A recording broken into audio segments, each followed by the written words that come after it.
Would you rather be right or do what's right? Most of us would answer that quickly. Do what's right, of course. But in the moment, in the meeting, under pressure, when our own judgment is the thing being questioned, the honest answer gets harder. I know it does for me. I can think of times I kept making my case long after I stopped listening. Times I won the point and didn't notice the cost. Times being right felt so much like being good that I couldn't tell the two apart. Sound familiar? I've come to believe this is one of the quietest challenges in leadership. It isn't choosing right over wrong, because we're usually good at that. It's choosing between being right and doing what's right. I call it the rightness trap. The moment when protecting our position quietly starts to matter more than reaching the best answer. And here's what makes it easy to fall into. Being right feels like integrity. Feels like standing your ground. It feels like leadership. So we rarely notice when it stops being about any of those things. So let me walk you through something I find myself explaining all the time.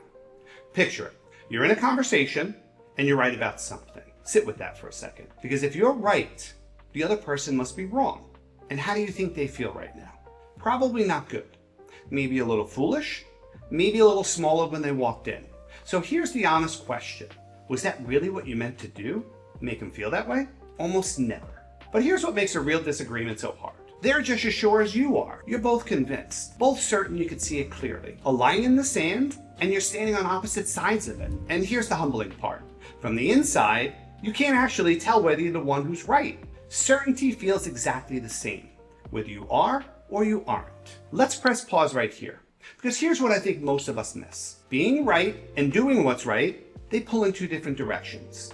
Doing what's right points at the outcome, the decision, the team, the truth in the room. Being right points somewhere else. It points back to me. The moment being right becomes the goal, the energy shifts. A shared problem quietly turns into a contest. And a contest has a winner and a loser. And the second there's a loser, it stopped being about the work. It started being about us. So in the moment, two convinced people, one line between them. The real question isn't who's right, it's what you want the conversation to be for. You can try to win it, or you can get curious and try to understand why someone so capable, someone so smart, sees so differently than you do. Same disagreement, two completely different conversations. One ends with a winner and a loser, the other ends with both of you closer to the truth. And here's the quiet test underneath all of it. How do you want people to feel when you might be right? Because you can be right in a way that helps people grow, or you could be right in a way that shrinks them. Same rightness, completely different leadership. But when we loosen our grip on being right, the room opens up, decisions get faster, because we're no longer defending, we're deciding. And the people around us, they stop bracing, they start contributing. That's not a loss. That's what becomes possible when being right is no longer running the meeting. So let me ask you 3 questions. Look inward. When you picture yourself in a hard disagreement, how attached are you to being the one who turns out to be right? And what does being right give you that's hard to let go of? Look outward. If the people around you describe what it's like to disagree with you, honestly, what do you think they'd say happens? Look forward. What's one disagreement this week where you could get curious instead of trying to win? And what would that actually look like? One of the biggest lessons I've learned from my clients is this. The strongest leaders, they aren't the ones who are right most often.